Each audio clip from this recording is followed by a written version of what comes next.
Ninth class का या 10th class का फर्स्ट ईयर का सेकंड ईयर का रिज़ल्ट आता है तो बच्चे इस बात का क्लेम करते हैं कि सब लोग बच्चे भी बच्चियां भी इस बात का क्लेम करते हैं कि मैंने मेहनत बहुत ज़्यादा की थी लेकिन मेरे नंबर कम आए हैं।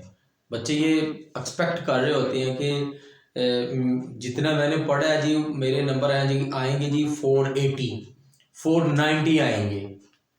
लेकिन जब रिज़ल्ट आता है तो उस वक्त मार्क्स आते हैं 350 380 390 400 आ जाते हैं।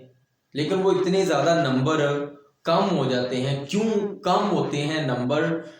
3 4 से 5 इसकी वजूहात है। सबसे पहली वजह, मैं ऑफलाइन क्लासेस में भी बच्चों पे बहुत ज़्यादा इस बात का जोर देता हूँ कि जो आपके पेपर की प्रेजेंटेशन है, आपका जो मर्जी पेपर हो, इंग्लिश का हो, उर्दू का हो, इस्लामियात का हो, आपका मुतालिया फिजिक्स केमिस्ट्री बायोलॉजी, आपकी मैथ, जो मर्जी आपका पेपर हो, अगर आपने बोर्ड के पेपर देने हैं, मैं बोर्ड के पेपर की बात कर रहा हूँ, यूनिवर्सिटी का जो लेवल है वो एक अलहदा होता है। अगर आपने बोर्ड के पेपर देने हैं 9th क्लास के फर्स्ट, जो भी आपको पेपर की जो प्रेजेंटेशन है उसका बहुत ज़्यादा ख्याल रखना पड़ता है।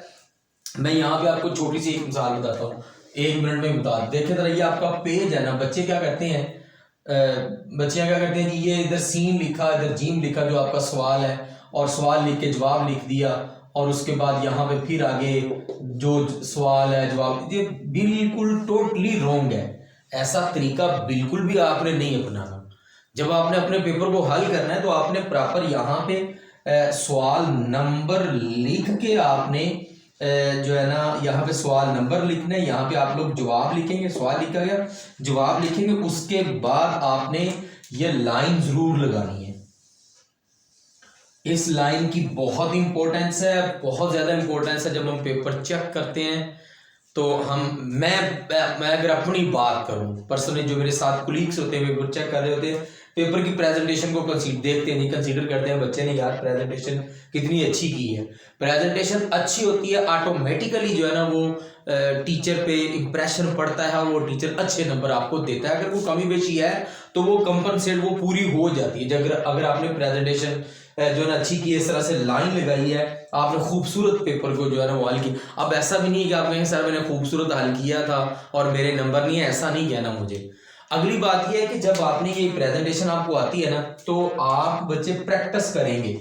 जब आप लोग प्रैक्टिस करेंगे ना तब आपको ये आएगा। मैंने कई दफा बच्चों को देखा है, जब हम टेस्ट लेते हैं बच्चों को बार बार इस बात को रिमाइंड करवाते हैं कि आपने ये लाइन नहीं लगाई, इस तरह से आपने हल करना है। मकसद ये बात करने का तकरीबन 2 से 3 महीने हम प्रैक्टिस करवाते हैं, फिर जाके जो है ना वो बच्चे को पता चलता है कि जी मैंने इस तरह से आपको ना बोर्ड का पेपर हल करना है। तीसरी बात ये है कि जब आप बोर्ड का पेपर देने जाते हैं वहां पे आपको पूरा बंडल मिलता है।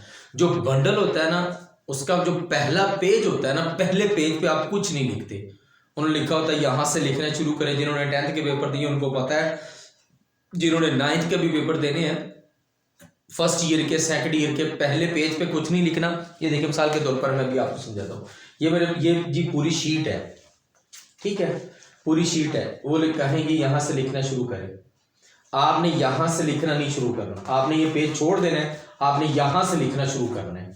यहाँ से जो अगले वाला पेज होगा उधर से लिखना शुरू करना है, क्योंकि यहाँ पे फर्जी रोल नंबर लगते हैं। वो पेज है बाज़ दफ़ा अलहदा कर देते हैं, बाज़ दफ़ा अलहदा नहीं करते। बहरहाल आपने एहतियाती तदबीर यही अपनानी है कि आपने पहले पेज पे नहीं लिखना।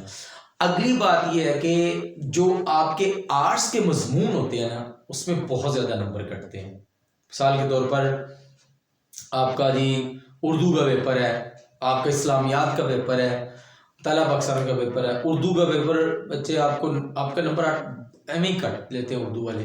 सर आपको पता ही है, आप जहाँ पे पढ़ते हैं आप देखते हैं जिनके जो टॉपर्स होते हैं उनके भी 72 70 71 आ रहे होते हैं। पहली बात यह है कि राइटिंग का इशू होता है। दूसरी बात यह है कि उर्दू के पेपर में टाइम मैनेजमेंट बहुत बड़ा इशू है।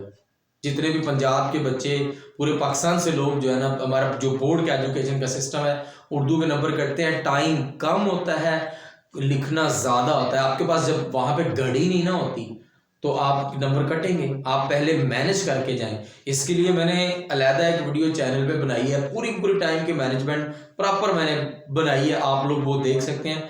और उस पर अमल करेंगे इंशाल्लाह ताला आपके पूरे नंबर आएंगे। अगली बात यह है कि आपका बच्चे कोई भी मजमून हो, इस्लामियात, फिजिक्स, केमिस्ट्री, बायोलॉजी, मैथ, जो आपका मुतलका बोर्ड है ना, मैं ये नहीं कहूँगा आपका लाहौर बोर्ड है, फैसलाबाद, कराची, पेशावर, सिंधी, सारे आप लोग बोर्ड उठा लें, ऐसा नहीं आपने करना।